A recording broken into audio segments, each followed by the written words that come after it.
Hi everyone. Well, I'm going to present my research on the life cycle assessment of Mexico City's water system. But first, I want to talk about the water crisis, which is not only about the drought that we're having in our most productive farmlands, nor the million of people who have still no access to drinking water. It is also about the energy requirements that our water and wastewater systems need in order to meet the demand of over 7 billion people in the world. It is estimated that around 7% of the total energy output globally is related to water and wastewater systems, and this percentage is expected to increase to up to 30% in the coming decades. With the water energy nexus shaping our world, I was really interested to understand this relationship for my home country, specifically Mexico City, that, as you know, is one of the largest cities in the world, where 20 million people live and concentrate 17% of the population of the country, and where the urban area continues to grow and more municipalities become part of the city every year, and the government needs to meet the demand of those municipalities. What it used to be a city built in a lake a couple of centuries ago, now it's a city where freshwater availability per capita is limited, mainly due to the long-term overdraft of the main aquifer sitting below the sea. This is mainly because of our dependence on groundwater. The total water supply in Mexico depends 66% on groundwater, and the rest it is imported from external sources. 22% comes from the Cutzamala system, which is a mega infrastructure project that was developed in the 80s to stop the reliance on groundwater. But it comes from an external source that is 150 kilometers away from the city, and then the water is pumped to up to 1,000 meters in order to reach the city. Then the third system is the Lerma system, which is groundwater that is extracted from a different basin and then is distributed to Mexico City through gravity. And the remaining 2% is internal springs that are really relevant for the supply. With these three major systems supplying the water in Mexico, I was really interested to understand what is the environmental impact of consuming 1 cubic meter of water in Mexico City, considering the differences between groundwater and surface water in terms of the energy use as well as the GHG emissions, and also understand the disparities among the municipalities that are part of the city.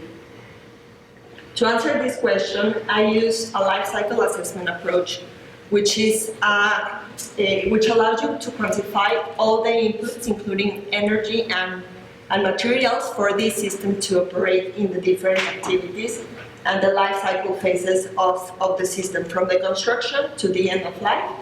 And then, through the relationships of all these processes, calculate the outputs, which in this case are focused on the global warming potential measured as CO2 equivalent emissions.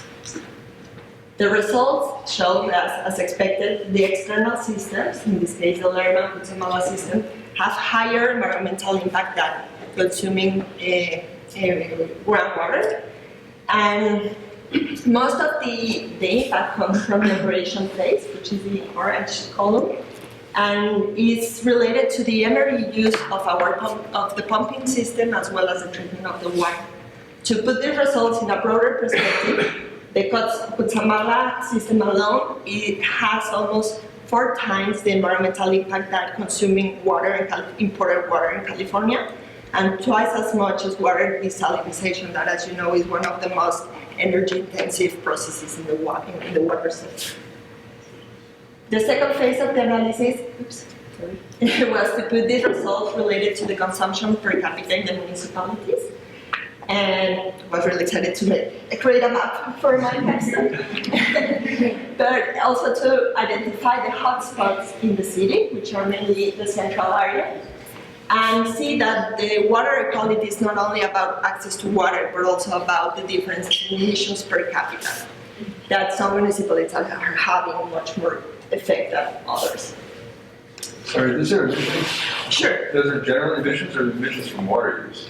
for water. Attributed to the water. That's Yes, consider all the life cycle of the systems, and yeah. And this is a 75-year time horizon for the study. So in terms of time, I just want to say that Mexico City will continue to grow, and as well as the population and the demand for water. So I encourage water planners to really have a better balance between cost analysis and environmental assessment. And as we can no longer depend on groundwater and also these resource-intensive external sources, so we really need to figure out how to better manage our internal resources with softer alternatives such as groundwater recharge, rainwater harvesting, water conservation, and the rehabilitation of the existing infrastructure, which is key to have a more sustainable planning for the water resources in Mexico. Great.